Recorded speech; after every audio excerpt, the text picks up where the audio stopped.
I grew up in the Detroit area, and I had a paper out a lot of those years, and it was freezing cold in the wintertime. And after I graduated from Michigan State, I moved to California. It took me 4 days to get here, but I was here in 4 days after I graduated. I just couldn't take the winter anymore. And I heard all those Beach Boys songs growing up. So to California I came. And then Barbara and I met in the Bay Area. I was working for a company up there in San Francisco, and I hinted that I wanted to transfer down to Southern California. Why? Because I like the Beach Boys and the warm weather, etc. And they called my bluff, and we were transferred. We had been married by then, so we were transferred down here. I had a company I worked for in Newport Beach, and we scouted around for homes, ended up in Dana Point. It's just horrible compared to Detroit. Just terrible. It was a terrible commute up the PCH every morning. Yep. That's how we ended up here. Here, In Southern California. and now you're in Paradise. Before that, you had some experiences in San Francisco. Right. I was born and raised in the Bay Area, a little bit north of San Francisco, small town called Tiburon. Went to school up there, college, and Bob and I met, and we decided it would be fun to experience new places. You know, we wanted to travel, and so we traveled south. Not too far. Then we retired early. I was in my 40s, Bob was in his 50s, and we traveled across the United States for about 3 months, and we ended up living in Prescott, Arizona, sold our home in Dana Point, and after 9/11, we decided we wanted to come back to Southern California, maybe start working again, and so we did, and ended up being old enough to live here in Laguna Woods Village, and had a different attitude about it because we were older. I mean, it was seizure world when we were living here before, and everyone kind of made fun of it. And then once we started discovering all the amenities and all the fun things to do and the affordability, we said, yep, here we are, we're back. People here are quite active too. Yeah. Quite active. So you guys do a show on Village Television called Food, Friends, and Fun. Yes. I saw it, was blown away by the talent and the talent of the hosts. So how did that all come about? Well, we moved here about 12 years ago, and about 8 years ago, Bob was kind of looking for a hobby, and I saw a blip in the paper about auditions for the radio show that the Old Pros did, and we love old-time radio and all the sound effects, and you didn't have to memorize lines. So Bob auditioned, had no acting experience, and got the lead role of Ace Goodman in The Easy Aces. And the rest is history. We've both been in several, well, at least a dozen shows in the past 8 years, and both clubs, both the Old Pros and the Theater Guild. And we kind of enjoy doing it. Bob was in serious dramatic roles. One Flew Over the Cuckoo's Nest, he played Billy, and that was a tough role. And then some musical comedies. And I always said, I don't want to act, I have stage fright, forget about it. And he said, well, you know, they need help with makeup. Why don't you help with makeup? So I started helping with makeup, and I would goof around backstage, you know, and sing and goof around, and I got conned into auditioning for the next musical. And then the rest is kind of history. I did a couple musicals with Terry Fizet, and then I was in The Odd Couple female version with Terry. And when she contracted ALS, her husband and daughter asked me to put on a show because they were having a surprise party for her. They wanted us to do the entertainment. And it was more of a roast, actually. Yeah, so like we a ended Dean up, Martin style roast. So we ended up doing a Dean Martin roast with celebrity impersonations of all of our friends who were in both the clubs. And that was our first experience at writing, producing, and directing a show. And then we did a Johnny Carson show a couple years later with Bob as Johnny Carson, and it was hysterical. And we heard that Village Television was looking for local residents to kind of perform or put together shows that would be of interest to the residents. And I was always talking about I wanted to do a cooking variety show because I have a background in foods and nutrition, and I love to cook. And so it was almost like my bluff was called. People said, "Well, when are you going to do it?" I don't know who to call. Oh, well, you call Stephanie. So anyway, I sent an email to Paul, and he was very interested, and that's how it all started. So what's the big difference between theater and TV production, acting? You guys have a preference? Well, I don't know if I have a preference, but to me, TV is easier. You can do another take. Right. We don't like to, but we can do that. You can't with this today. Yes.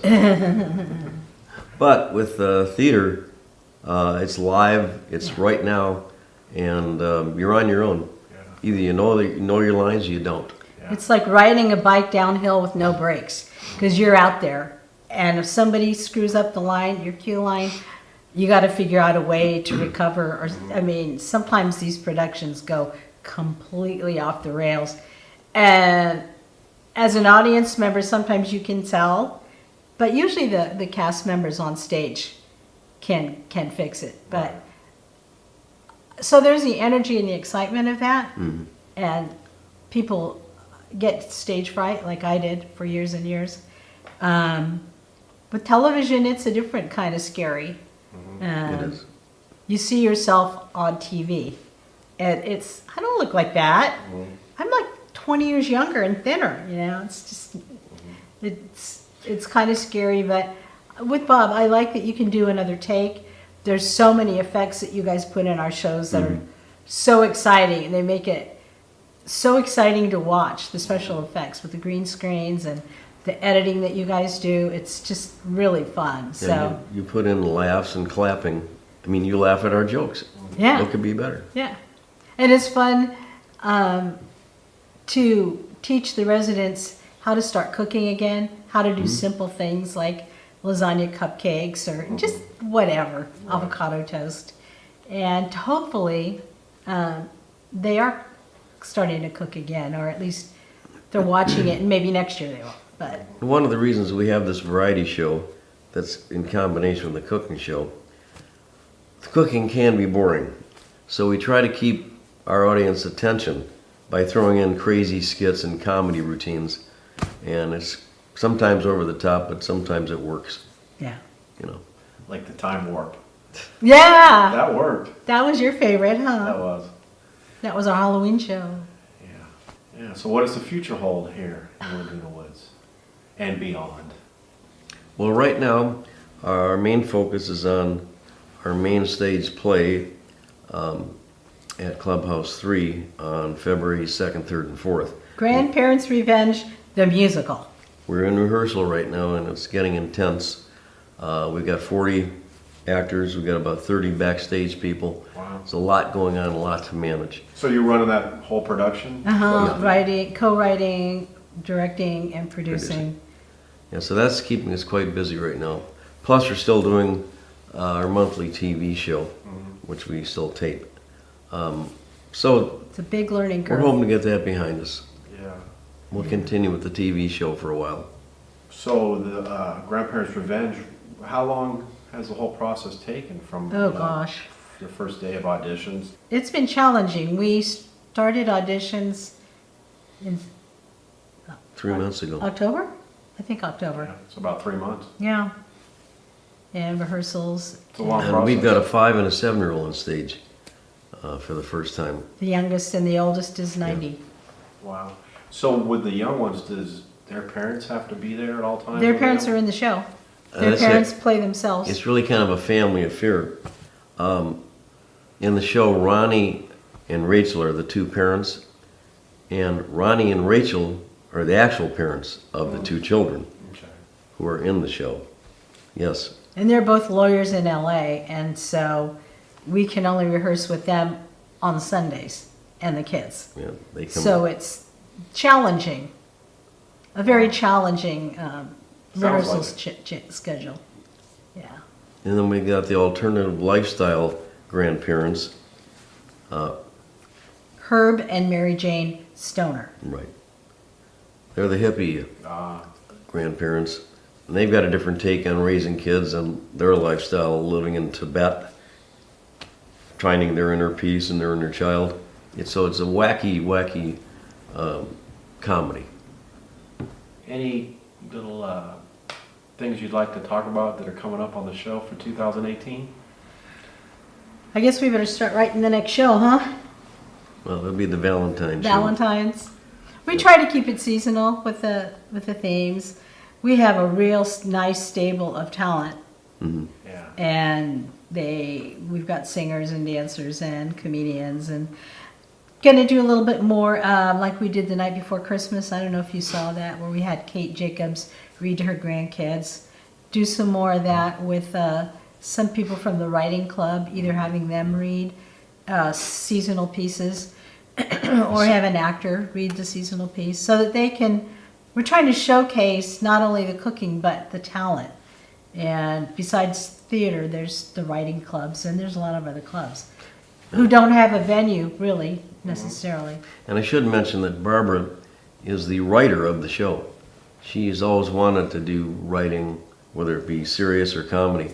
And now she's got her chance here in Laguna Woods. Serious? Well, not so serious. No. So she writes the show, and we co-direct and produce it. Get It's, the balance. it's some work, but it's fun. It was so nice to meet you guys today and learn a little bit more about your life. You too. Thank you, Mark. And what were you going to say, Bob? Let's do the time walk again. Well, okay, Pilgrim. Well, okay, Pilgrim. There you go.